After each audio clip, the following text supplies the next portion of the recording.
A man will spend the rest of his life behind bars after he pushed his pregnant wife off a cliff so he could collect a life insurance policy. Hakan Aysal, 41, was convicted of shoving his 7 months pregnant wife Semra Aysal, 32, off a cliff in the popular beauty spot Butterfly Valley in Mugla, southern Turkey in June 2018. He had lured his wife, who was afraid of heights, to the edge of the 304-meter cliff on the pretense of taking a selfie, but then pushed her over. A court heard how he committed the horrific act, which took place in June 2018, amid a twisted plot where he took out life insurance on her behalf worth $25,000, which he quickly claimed after her death. In an earlier hearing, Aysal, who initially denied the killing, was found guilty. This week, the Fethiye High Criminal Court heard a last-minute insanity plea by the 41-year-old, but it was rejected. He attempted to challenge the verdict, claiming he had been mentally disturbed, but medics from the 4th Specialization Department of Forensic Medicine dismissed his claims. On Tuesday, he was told he must serve at least 30 years in jail before he can be considered for release. Police became suspicious of Aysal after photos of the couple atop of the cliff were shared in news reports, which prompted a witness to come forth with video evidence of the 41-year-old Turk acting strangely. Recep Sahin, who filmed Semra's last moments alive, took the stand at a previous hearing and told the court, "I stopped there to see the view of Kabak Bay with my family. My daughter was filming the view with my phone and the Aysal couple came down the slope at that moment. We even joked, either this man will throw the woman off or the woman will throw the man. There was no interaction between them." Another witness said Aysal appeared unusually calm after the incident. He said, "I was driving there when I saw someone was waving at me, and I stopped."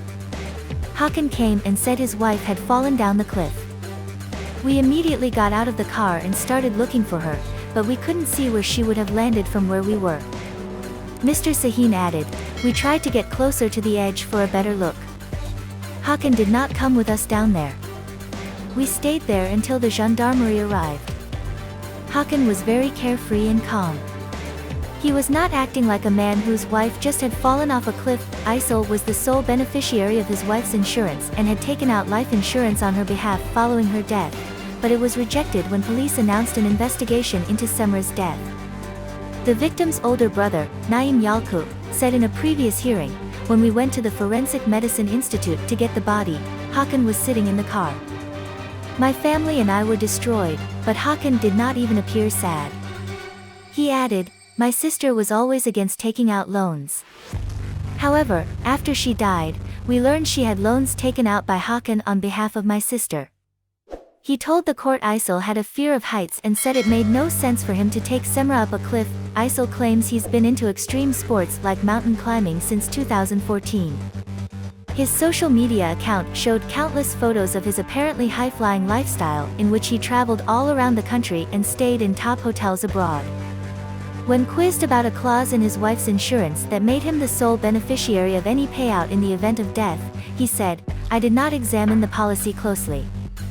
The banker arranged the paperwork.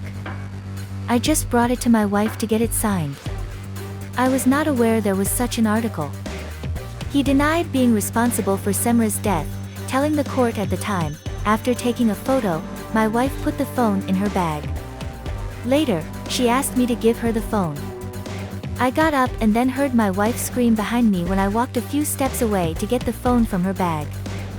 When I turned back, she was not there. I did not push my wife." Femicide is a growing problem in Turkey, particularly after the country officially quit the Istanbul Convention in July last year.